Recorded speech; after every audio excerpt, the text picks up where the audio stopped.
J'ai décidé de quitter les bureaux après une quinzaine, vingtaine d'années dans les bureaux et j'ai décidé de retrouver la terre, de retrouver les plants, de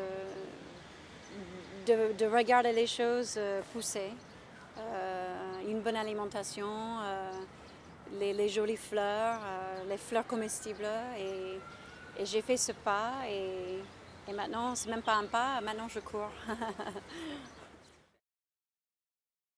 Ça fait plusieurs années que je suis dans une démarche de permaculture. C'est l'agriculture permanente, la culture permanente. Et souvent dans la permaculture, nous avons un certain nombre de problèmes, entre guillemets. Mon problème, parce que j'en avais, c'était de me retrouver à Montpellier, il y a 3 ans maintenant, dans un petit appartement dans le centre historique, sans balcon. Et j'ai même presque pas de rebord de fenêtre. Pourtant, c'est dans mon cœur de vouloir cultiver, de vouloir faire pousser des légumes, d'être à fond dans les végétaux. Alors, ça c'est un gros problème. J'avais pas d'espace, j'avais pas de terrain, même pas de balcon, rien. Alors, comme on dit souvent que le problème c'est la solution, si on décide de le voir comme ça, eh bien, ça m'a obligée d'aller vers l'extérieur, de sortir de chez moi. Alors, le verger potager partagé, Verpopa, c'est un projet de jardinage collectif. Nous avons un terrain de 2300 m² avec plein d'arbres fruitiers.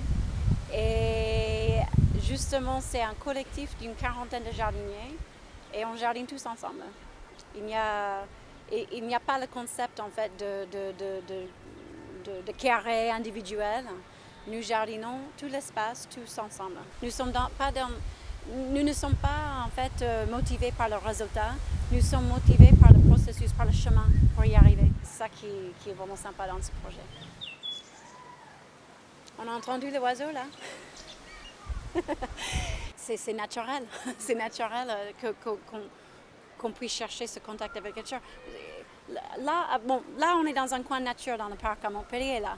Mais là, avant qu'il y avait le béton et tout ça, il y a la terre, hein, il y a la terre en dessous. Hein. C'est pourquoi on voit toutes les petites fleurs urbaines, sauvages qui poussent à travers le béton. La nature, c'est très résiliente. Et je pense que la nature, elle a beaucoup à nous apprendre. Et si on est prêt à écouter. Et nous, justement, au verger, on se retrouve, on est comme des gamins, on est émerveillés devant un poireau qui pousse, une plante sauvage qu'on ne connaît pas. Encore une fois, on sort les bouquins, on va regarder ce que c'est. On a beaucoup à apprendre de la nature. Et on a besoin vraiment on a besoin de prendre soin de la nature parce que en prenant soin de la nature, on prend soin de nous. C'est pas juste sauver l'environnement, c'est pas juste sauver tout ce qui est vert. C'est nous. Nous sommes quasiment liés à tout ça. Et donc, de plus en plus dans les villes, je crois qu'il y a pas mal de citadins qui ont besoin vraiment de faire cette connexion, de faire la connexion en fait avec la nature, justement pour ça. Mais en fait, c'est une grande rencontre en fait. Hein. Parfois on vient et on passe plus de temps à parler que de jardiner. Mais dans tous les cas, on finit par faire quelque chose de bien et de partager.